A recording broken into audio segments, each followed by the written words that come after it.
L'éducation sexuelle complète permet d'outiller l'individu pour qu'il puisse faire des choix éclairés sur sa sexualité et développer des relations sociales et sexuelles respectueuses et aussi mieux connaître son corps et son développement afin d'éviter les grossesses non désirées, ce qui réduira le taux d'avortement.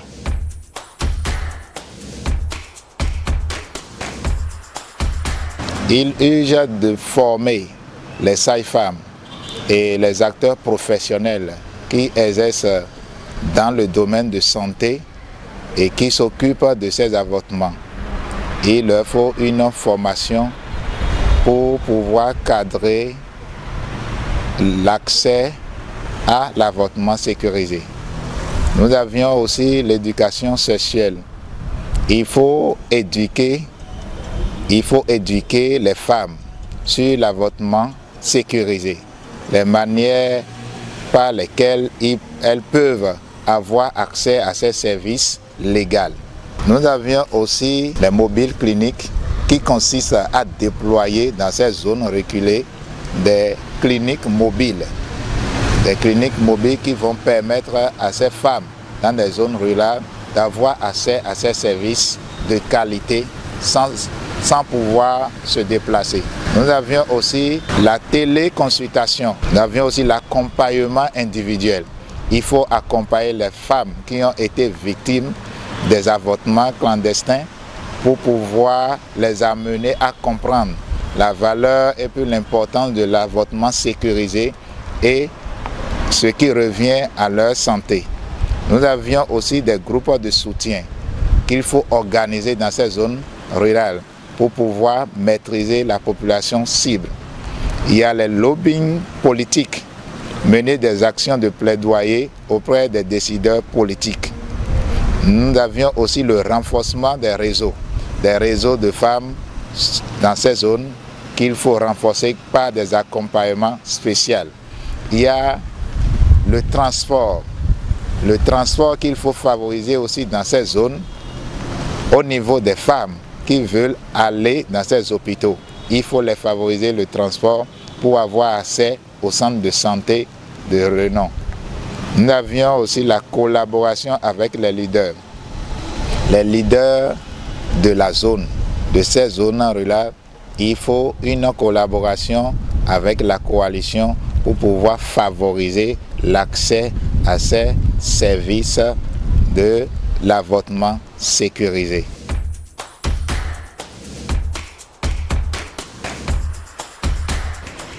L'avortement sécurisé est une aubaine pour toute la communauté parce que ça va permettre désormais de bannir de nos pratiques l'avortement clandestin qui expose la vie des filles et des femmes. Cela aggrave leur situation à long terme et elles n'arrivent plus à cause des dommages auxquels leur santé sont désormais confrontées à enfanter et à jouir pleinement de leur santé et à s'adonner à leurs activités de façon naturelle. Donc comme toutes les luttes que mènent les femmes, l'avortement sécurisé doit également intéresser les hommes. Parce que nous sommes dans une communauté, quand on parle d'avortement, c'est qu'il y a une grossesse. Avant la grossesse, c'est qu'un homme et une femme se sont mis ensemble pour pouvoir avoir un enfant.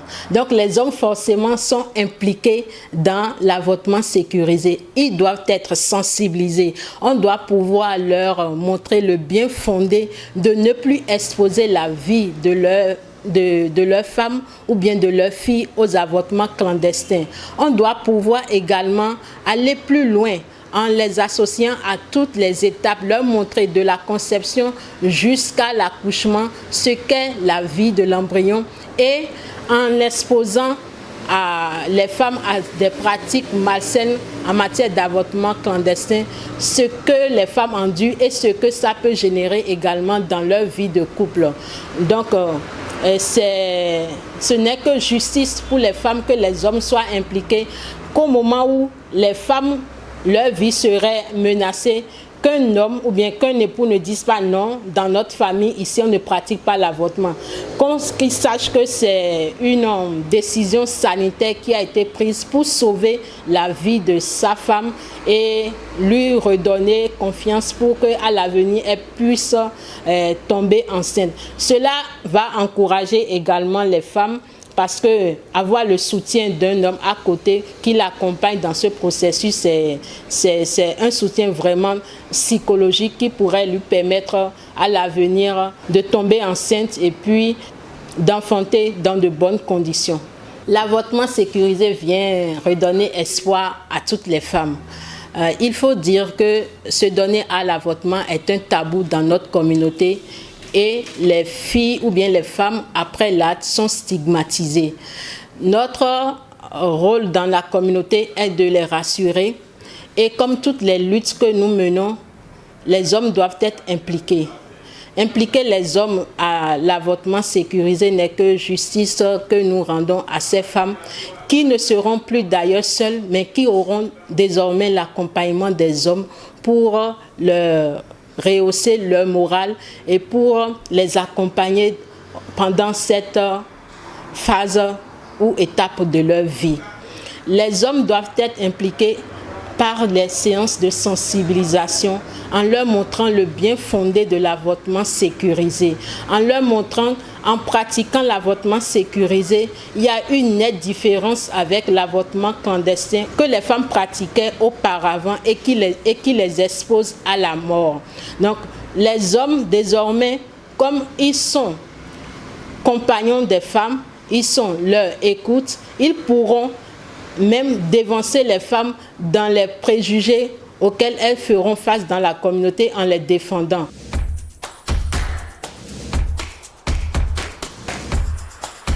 Si nous devions évaluer la compréhension des communautés avec lesquelles nous travaillons sur l'avortement sécurisé, c'est d'abord qu'il y a une très grande malcompréhension, beaucoup d'amalgame autour de la question. D'abord, lorsque nous venons en communauté pour sensibiliser ou initier des causeries éducatives sur la question, c'est d'abord que les communautés nous disent nous sommes venus littéralement apprendre aux jeunes filles et aux femmes comment enlever une grossesse. Alors qu'il y a dans cette loi-là des garde-fous, des conditions quand même qui préservent, qui sauvegardent la santé des femmes et des filles dont ils ne sont pas forcément au courant. Donc je dirais que la malcompréhension est encore grande et il faut initier beaucoup d'activités pour pouvoir enlever les points d'ombre. Les personnels de santé ont des a priori eux-mêmes des convictions autour de la question qui empêchent l'accès à l'information. Par exemple, si la femme ou bien la fille demande des explications par rapport à la loi, par rapport à ce besoin essentiel-là, et que le médecin ou bien l'infirmier, en tout cas le personnel de santé dans ces communautés-là, a quand même des convictions qui ne lui permettent pas de réaliser ou bien de donner l'information, les femmes se retrouvent quand même en banc de touche et n'ont pas l'information nécessaire.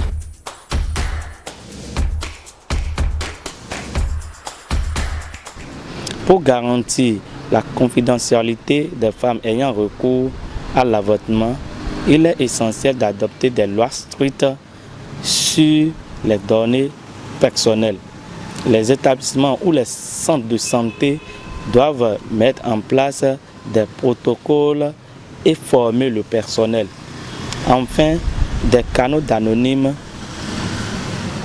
doivent permettre de signaler les violations de la confidentialité pour un environnement sûr.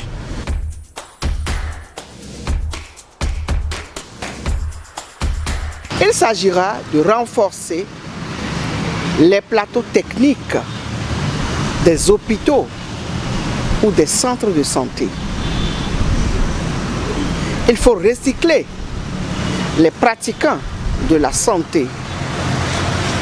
Il faut ainsi créer des centres de coaching et de sensibilisation des jeunes filles et des femmes, des mères. Il faut aussi des services de psychiatrie qui vont prendre en charge en amont et en aval ces femmes et ces jeunes filles victimes de stigmatisation afin de renforcer leur mental et afin de les ramener à la vie en corrigeant tout ce qu'elles ont supporté comme stigmate ou discrimination. Il va falloir aussi encourager l'autonomisation de la femme. Parce que lorsque la femme est autonome, elle se gère elle-même. Elle n'a pas peur lorsqu'elle est enceinte jusqu'à devoir aller avorter clandestinement. Est-ce que vous voyez? Les jeunes, lorsqu'elles seront sensibilisées, elles sauront qu'elles peuvent délibérément avorter dans des conditions données et pour une sécurité très renforcée en matière médicale. Il faut créer des centres de vulgarisation des lois sur la santé sexuelle reproductive.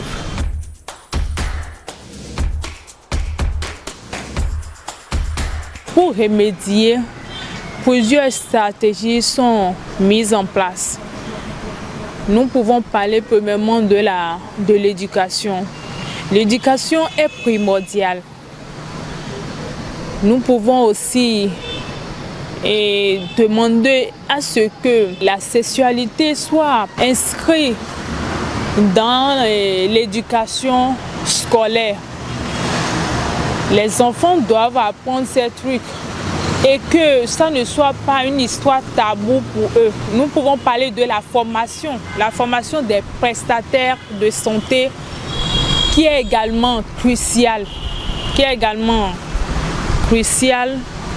pour garantir les soins respectueux et inclusifs. Nous pouvons aussi parler des campagnes de sensibilisation. Les politiques publiques doivent garantir des lois assurant la sécurité, l'accès à des services de santé reproductive de qualité. Il est également crucial d'investir dans les centres de santé sûrs et d'offrir des plateformes permettant à des femmes de dénoncer la discrimination.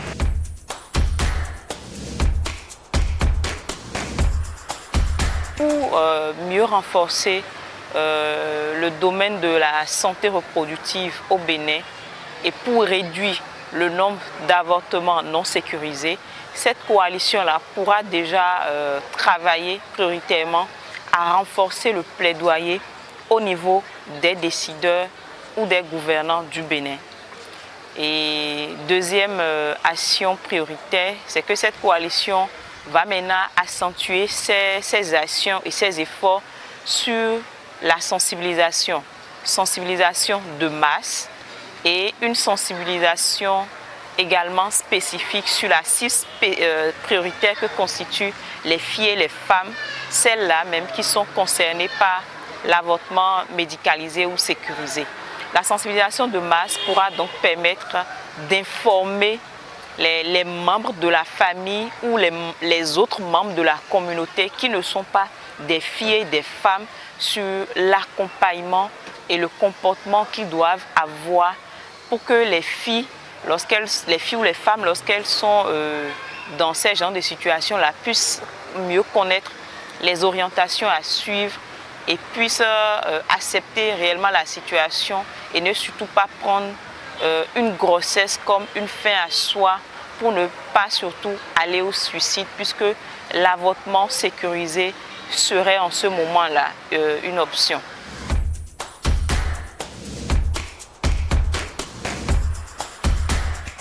Premièrement, comme impact, nous pouvons avoir l'augmentation des avortements clandestins. Deuxièmement, des complications physiques, des complications sur la santé mentale, des impacts sur les soins de santé, des impacts sur les inégalités socio-économiques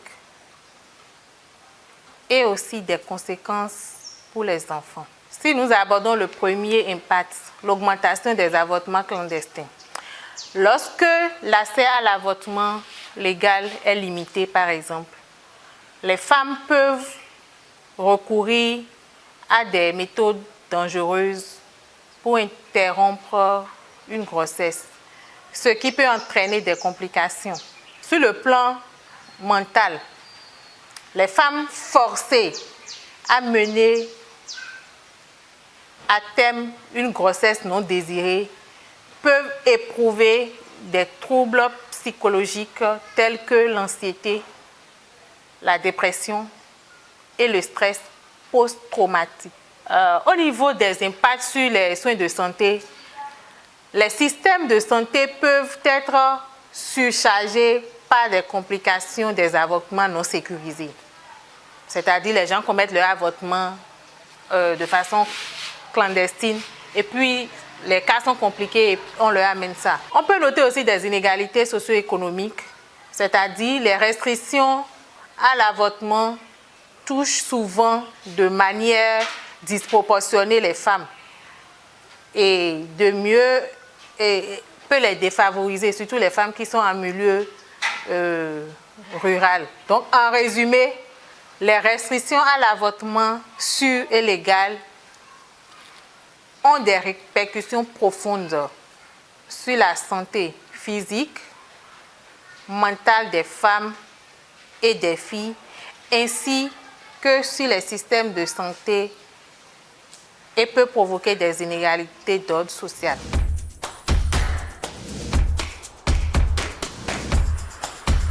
Premièrement, il va falloir généraliser la gratuité d'avortement dans tous les établissements publics du Bénin et notamment pour les femmes en situation de vulnérabilité.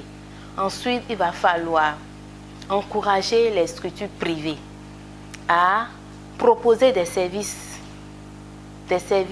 à tarifs sociaux, voire gratuits, pourquoi pas, aux femmes à faible revenu ou aux femmes en situation de vulnérabilité.